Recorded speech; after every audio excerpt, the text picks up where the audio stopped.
So today, we're doing a deep dive into the sources behind a true classic, Dr. Seuss's 1957 book, How the Grinch Stole Christmas. Yep. And we're going to unpack the really surprising personal story behind that iconic green meanie.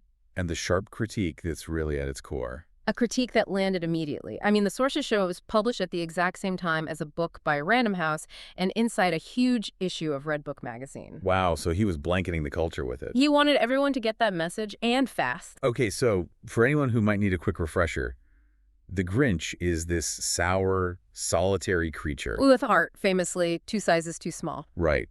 And he's been putting up with Whoville's noisy Christmas celebrations for, what, 53 years? 53 long years. Yeah. So he decides to just stop it. He steals everything. The presents, the food, the trees, all of it. That doesn't work. Not at all. And that's a turning point. He's up on his mountain expecting to hear crying, but instead, he hears singing. The Whos are singing anyway, without any of their stuff.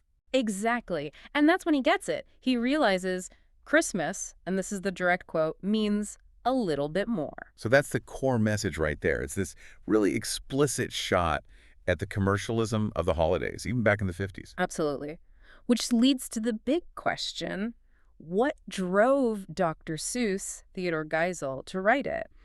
Was it just an observation or something deeper? Sounds personal. Profoundly personal. He actually claimed he felt very Grinchish himself. He did. Yeah. He said he looked in the mirror on December 26, 1956, and just felt sour. He was upset with the commercialism he saw everywhere, and his wife's health was also a major concern at the time. So writing the book was a way to work through his own feelings. It was a way to try and rediscover the meaning of the holiday for himself. And get this, biographers point out that Seuss was 53 years old when he wrote it. Wait, 53? That's the same number of years the Grinch put up with the Whos. The exact same. It suggests the story was almost a confession. That's incredible. But the sources also say it wasn't an easy book to write. The writing itself was, for the most part, but the ending. He was stuck on the ending for months.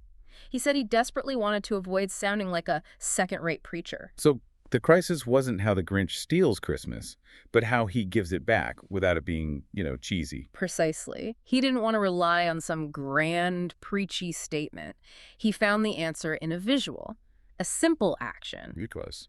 The Grinch himself carving the roast beast. That simple image of him joining the feast, participating, that sealed the deal without a single moralizing word. That's brilliant. Shifting gears a little, let's talk about the legacy, because it's massive. Literary analysts point out something I'd never thought of. What's that? The Grinch was the first adult and the first villain to ever be the main character in a Dr. Seuss book. That's a huge shift, isn't it? And then the adaptations just cemented that legacy. You have the 1966 animated special. With Boris Karloff. Voiced and narrated by Boris Karloff. And a little fun fact, Dr. Seuss himself wrote the lyrics for that iconic song, "You're a Mean One, Mr. Grinch." No way. He did. And of course, that paved the way for the Jim Carrey movie in 2000 and then the more recent Benedict Cumberbatch version. And the character's impact is so deep that the word Grinch is just. It's in the dictionary now. We all know what it means to call someone a Grinch. It's become a universal shorthand for a killjoy, a total testament to that original vision. Which brings up a final, kind of ironic question for you to think about. This story was written specifically to criticize commercialism, yet it has spawned this gigantic, hugely profitable franchise. Films, a musical, merchandise, even a 2023 sequel called How the Grinch Lost Christmas. Right. So can a critique of materialism ever truly escape becoming commercial itself? Something to ponder the next time you hear that famous holiday song.